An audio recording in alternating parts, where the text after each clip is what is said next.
कर रहे थे और बिलावल भुट्टो जरदारी अपनी सीवी मजबूत कर रहे थे। बिलावल जो है वो अपने आप को नेक्स्ट प्राइम मिनिस्टर के कैंडिडेट के तौर पे पेश कर रहे थे और शहबाज शरीफ जो है वो अपनी जिंदगी का जो ढलान है कि बस मैंने भी एक दफा यूएन जनरल असेंबली में इजलास कर लिखा ये जो है सेकुलरिज्म वहाँ पे जो है वो नहीं है। तो हमारे मुल्क में कौन सा सेकुलरिज्म है जी? हम तो दुनिया का बहुत बड़ा सेकुलर कंट्री है। कोई इंडिया में सेकुलरिज्म नहीं है और वहाँ पे जो है वो ख़त्म हो गया है ये सारा कुछ। तो मुझे ये बताएं कि पाकिस्तान में आपने बड़े यहाँ पे दरिया बहाए हुए सेकुलरिज्म के, तो जो अपनी सिचुएशन है उसको हम देखते नहीं, हम दूसरों के ऊपर उंगली उठाते हैं। है, जहाँ के इंडिया से सिर्फ डॉक्टर जयशंकर अकेला आया और वो बात करके चला गया। यहाँ पे हिना रबानी खैर minister for state foreign affair अलहदा आई थी, श्री रमान अलहदा आई हुई थी। मतलब इतना जो है फातमी साहब, ये जो अलग अलग अप्रोच है इसका आप क्या समझते हैं, कोई नुकसान हुआ होगा यहाँ के? आप समझते हैं डिप्लोमेसी मजबूत हुई है? नहीं, उसमें चीमा साहब नुकसान तब होता है जब आपकी कोई कुछ आपकी फॉरेन पॉलिसी हो, आपकी कोई चीज हो तो आप लूज करेंगे ना। आपके पास तो कुछ मौजूद ही नहीं है।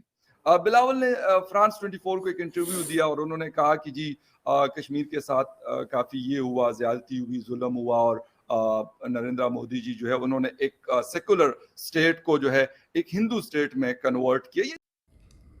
हमारे चैनल क्रैकर्स न्यूज़ में आपका स्वागत है दोस्तों। आज के हमारे इस लेटेस्ट वीडियो में हम देखेंगे कि पाक मीडिया में जयशंकर और बिलावल भुट्टो के भाषणों पर प्रतिक्रिया व्यक्त की जा रही है, जहां पर जयशंकर को देखा गया कि उन्होंने सीधा और सपाट भाषण दिया। उन्होंने विश्व मंच पर भारत का नज़रिया क्या है दूसरे देशों के प्रति, विभिन्न मुद्दों के प्रति जो दुनिया को प्रभावित करते हैं, जो वातावरण को, जलवायु परिवर्तन के बारे में मतलब व्यापक नज़रिया रखा जयशंकर ने। और जबकि बिलावल भुट्टो और शहबाज शरीफ की सुई एक ही जगह पे अटकी हुई थी कि इंडिया नहीं करता, हमें भीख दे दो, हमें इतनी मदद चाहिए, हमें फ्लड में परेशान है। उन लोगों का सारा जोर इस बात पे था कि पाकिस्तान को बाढ़ के नाम पर कितनी ज़्यादा मदद मिल सकी, जिसकी वो लोग बंदर बाट कर सकें। पाकिस्तान मीडिया, देखिए ये अच्छा सवाल है बिकॉज इसी बहाने इसी सवाल से मैं उम्मीद करती हूँ कि कश्मीर में लोग जाने कि बिलावल भुट्टो है कौन, क्योंकि कश्मीर में लोग उनको जानते ही नहीं है कि वो है कौन। ये वैसे बड़ी ज्यादती वाली बात है, जी बहुत ज्यादती है। यकीन करिए मैं ये क्लिप जो है ना उनको मैं वैसे ट्विटर पे भी लगा के दूंगा और उनके मीडिया विंग को भी भेजूंगा जो बिलावल हाउस के मीडिया को देखो ऑल द टाइम। तो अब बिलावल भुट्टो आ गए सडनली बात करने के लिए। फ्रैंकली स्पीकिंग, जब आपने बोला कि we will be having a discussion on this, तो मुझे भी गूगल करना पड़ा। I know who is Bilawal Bhutto, but मुझे गूगल करना पड़ा कि what is his take on Kashmir and what is he, क्योंकि आपने मुझे मेंशन किया कि उन्होंने रिसेंटली समिट में जाकर फ्रांस 24 को उन्होंने ये तकरीर की थी। So I had to actually sit down and see because nobody cares to Google him up in Kashmir. Nobody cares कि वो कौन है और जानते भी नहीं है उनको कोई। तो अच्छा सवाल है बिकॉज इससे कम से कम लोगों को ये पता चलेगा कि बिलावल भुट्टो वही है जिसकी माँ ने 30-40 साल पहले ऐसी तकरीर की थी जिसकी वजह से जो है टेररिज्म कश्मीर में शुरू हो गया था और जिसकी वजह से हमारे पंडित भाई डिस्प्लेस हो गए थे। तो चले, बिलावल भुट्टो ने ऐसा कुछ किया नहीं, जितना जहर उसकी माँ ने घोला है बिलावल भुट्टो ने वो किया नहीं और ना कर पाएगा। हर बार जाके सिर्फ प्रोपेगेंडा करना, वो भी कश्मीर को लेके, अपनी आवाम की तो बात करते ही नहीं कभी। ठीक है ना, अपनी आवाम क्या चाहती है, किन तकलीफों से झुलस रही है, उनकी तो बात कभी की नहीं, सिर्फ जाके वही एक नारा कश्मीर का। तो अब देखिए कश्मीर तो बहुत आगे बढ़ चुका है, जैसे आप खुद जानते हैं। अब तो आइनॉक्स भी आ गए वहां पे, मतलब इंडियन कॉर्पोरेट हाउसेस आकर यहाँ पर इन्वेस्ट करने लगे हैं। फिर वो गए और इसको भी एक सेलिंग पॉइंट बनाया कि Pakistan needs $30 billion to deal with this with the flood crisis which just recently happened. And ऊपर से अब वहां भी देखो, भीख मांगने का तरीका भी देखो। आप अगर भीख मांगना चाहते हो तो अच्छे से मांगो ना, इज्जत से मांगो। फिर कह रहा है कि इंडिया ने हेल्प नहीं की। जब आप इंडिया के बारे में हमेशा गलत बोलोगे कि इंडिया ऐसा है, फैशिस्ट स्टेट है, वहां के लोग ऐसे हैं, ये है वो है, वहां की हुकूमत ऐसी है, फिर भाई क्यों हुकूमत सामने आके आपकी मदद करेगी? अब जब अफगानिस्तान में अर्थक्वेक हुआ था, हमने भेजा था ना एड, जहां भी जरूरत पड़ती है इंडिया सामने आती है हेल्प करने के लिए, कभी पीछे नहीं हटी है। तो अपने हमसाय मुल्क को नहीं देगी क्या इंडियन गवर्नमेंट?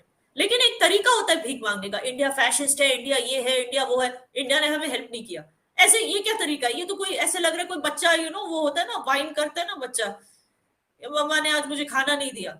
ये कोई तरीका थोड़ी है। अच्छा, उनसे क्वेश्चन था कि आप इंडिया से हेल्प लेंगे या इंडिया ने आपको हेल्प की, तो उन्होंने जवाब में कहा कि भाई ना हमने मांगी है और ना उन्होंने ऑफर की है हिंदुस्तान, और कहते हैं कि ना हम एक्सपेक्ट कर रहे हैं। ये तो एक बात होगी, चले मैं कहता हूं ये ठीक है, ओके फाइन, आप ना लें, कोई मतलब ना हिंदुस्तान को इससे कोई फर्क पड़ता है कि वो आपको हेल्प देने के लिए कोई बहुत ज्यादा वो जोर लगा रहे कि नहीं हमने लाजमी देना लाजमी देना। बट आप सोचिए ना कि ईगो ज्यादा इंपॉर्टेंट है या आवाम?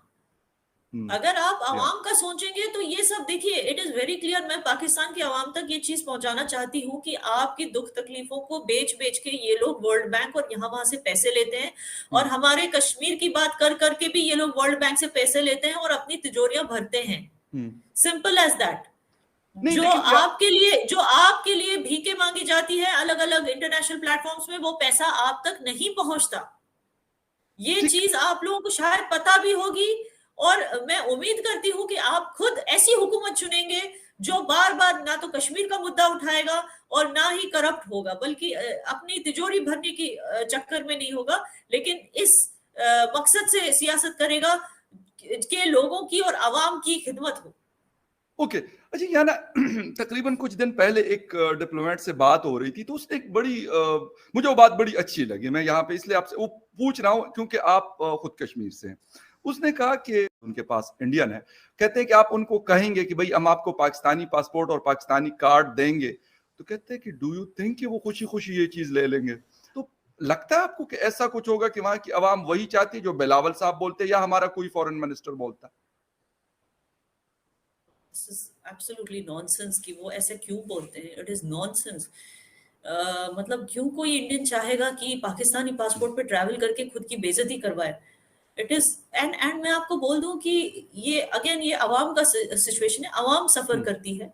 हर एयरपोर्ट पे जाके जो उनके साथ अलग से चेकिंग, जो अलग से बर्ताव होता है, बाकी लोग निकल जाते हैं लाइन में, पाकिस्तानी आवाम साइड में खड़ी होती है, उनके साथ अलग चेकिंग की जाए। ये सब honestly as a neighbouring nation I feel bad for the Pakistani. और आप पासपोर्ट की आपने बात की, सही बात की। अब मैं उसका रीजन बताती हूँ कि क्यों it is one of the worst passports. आप देखिए जहां भी पाकिस्तानी जाते हैं अपना पासपोर्ट लेकर, एक तो वहां से वापस नहीं आते, टूरिस्ट वीजा पे जाते हैं फिर वापस नहीं आते, पासपोर्ट फेंक देते हैं और फिर मतलब वहां पे डिटेंशन कैंप्स में कुछ टाइम रहते हैं, फिर बोलते हैं असाइलम असाइलम ऐसे कुछ बोलते हैं, एंड वहीं पे रह जाते हैं। जिस कंट्री में जाते हैं वहां बोझ बन के रह जाते हैं, वापस नहीं आते।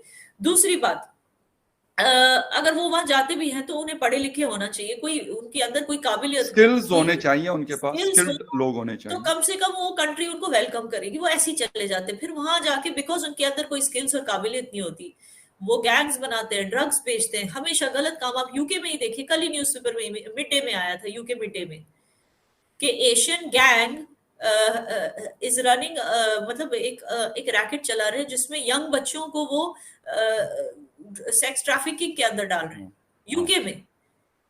अब इंडियंस धमाल उठा रहे हैं कि यार एशियन क्यों लिखा है? जो 5 लोगों की गैंग थी वो सारे पाकिस्तानी थे, आपने एशियन क्यों लिखा है? उसमें एक भी ना इंडियन था, ना नेपाली था, ना श्रीलंकन था, ना चाइनीज था, ना ताइवानीज था। ये सारा कुछ एशिया है, ना कोई अरब था। सारे के सारे जो है पाकिस्तानी थे, जो गलत काम करते हैं, जो वहां पे ट्रैफिक सिग्नल्स तोड़ते हैं, जो सुपरमार्केट्स में जाके चोरी करके निकलते हैं, जो पिक पॉकेटिंग करते हैं, ये सारे वहां पे पाकिस्तानी हैं। हिंदूज जो हर देश में जाते हैं वहां पे उनकी रिस्पेक्ट होती है, not only Hindus, even Indian Muslims, हर देश में जहां जाते हैं उनकी रिस्पेक्ट होती है। अच्छा, अब इंडिया में मुस्लिम्स भी रहते हैं, ये जाते हैं, brothers and sisters stand with us, we will fight against fascist Hindus, fascist RSS, fascist BJP. वहां भी शुरू हो गया। अब आप बताइए, ब्रदर्स एंड सिस्टर्स, हमें क्यों ब्रदर्स एंड सिस्टर्स बोलते हैं ये लोग? लेकिन